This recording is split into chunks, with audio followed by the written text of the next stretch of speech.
বক্তব্য হবে এবং তার বক্তব্যের পরে আরো আমাদের নেত্রীরা আসছেন, আমাদের মামাটি মানুষের নেত্রীরা আসছেন, তাদের কথা হবে। আপনারা কেউ মঞ্চ ছেড়ে যাবেন না। আমি এখন সেই দিনের সেই বীর সন্তান অনুরোধ রাখছি তার কথা রাখার জন্য।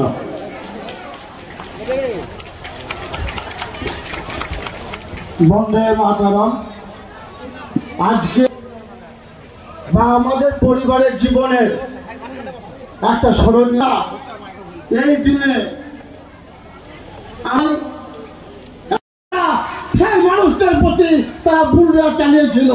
তারপরে নানুর বিধানসভার সমস্ত নানুর মুখে যা চোখের সামনে তার ভাইকে যারা বামপন্থে ছিল তারা আবার রাম ভক্ত হনুমান হয়েছে, তারা আবার হিন্দু মুসলমানের মধ্যে বিভেদ লাগানোর চেষ্টা করছে।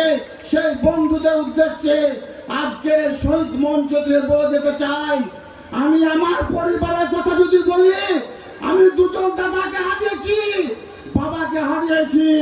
কাজল শেখ কাপড় বেঁধে নেমেছে, কাজল শেখ উপরওয়ালা ছাড়া কাউকে কোনো ভয় পাইনি আর পাবেও না। তাই যারা হিন্দু মুসলমানের মধ্যে ভেদাভেদ করতে চাইছে, বন্ধু একটু সাবধানে থাকো।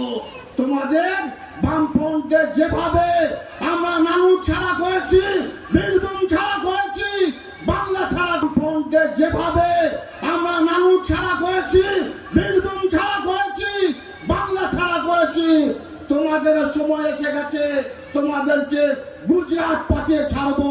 এই বাংলায় তোমাদের ঠাঁই হবে না।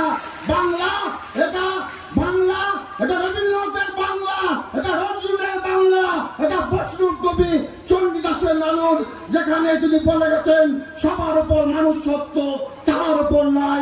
আমরা মানুষের পূজা করি, আমরা মানুষকে নিয়ে চলি, আমরা জাতি ধর্ম মত নির্বিশেষে সকল সম্পদের মানুষকে নিয়ে বিগত দিনও ছিলাম, এখনো আছি, ভবিষ্যতেও থাকবো।